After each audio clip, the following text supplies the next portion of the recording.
Hello, my name is Christian Relish, and today I'll be talking about how to render fur. So the first thing to know is, what is fur? Fur is what covers the animal's body part for protection and warmth, as well as for adapting purposes. It consists of many different designs that range from, but not limited to, long fur, short fur, striped fur, and spotted fur. Right? So fur grows along the body and it changes direction depending upon the body part.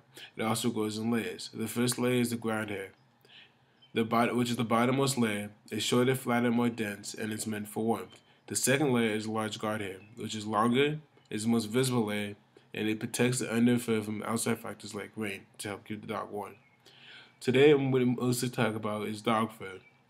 More specifically, the difference between long fur and short fur. The reason this is important because in animation, sometimes in a lot of movies, dogs are being used. So be able to know how to draw long fur dogs versus short fur dogs is very important.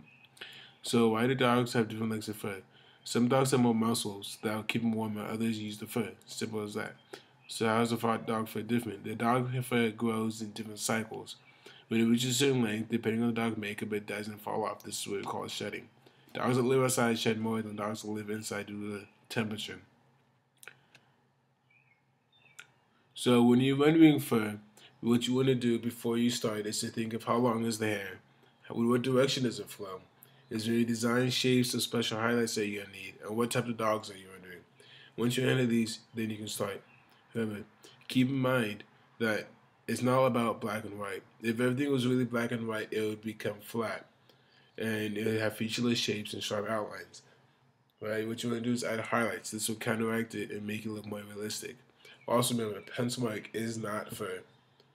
A lot of people think you can just draw a pencil mark and that'll be it for it. No. A pencil mark only defines the shape and the position.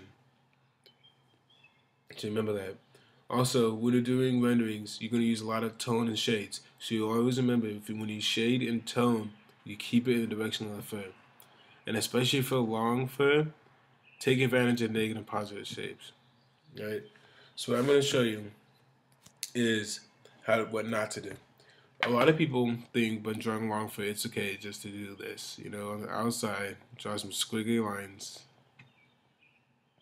in like a certain direction, right? And then they'll just shade in between. This is not what you want to do, right? And for short fur, this is what people do I've seen. They just go right inside and start. This is not how you do it. Okay, so going back to the presentation. What you want to do, especially with short fur, the first thing you want to do is draw the outline shapes. Then you make it more detailed to make it more exactly one, and then you can use hatchet lines. Hatchet lines are very important for short fur because it can help you, as you can see, get a layout of how the fur is. Right? Then you want to darken in and add whatever more hatchet lines were necessary. Also remember, when you're doing hatchet lines, they all should be in the direction of where the fur is going. That is really important. Next thing you want to do is add highlights. The highlights bring up more depth and more realism to the drawing. And then you can add the finishing touches like shadows and all the extra details that you need. This is just for like a leg, but also shading and toning is very useful and helpful when you're drawing short fur, especially stuff with designs. So when you're doing long fur, keep in mind that the best way to do it, one of the best ways to do it, is using the negative and positive shapes.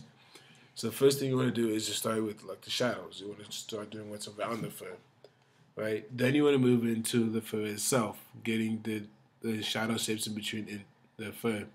Because for long fur, each fur is in a different way. You can have some overlapping and some twisting and turning. So it's very important you get the shadow shapes. It's very helpful and easier that way.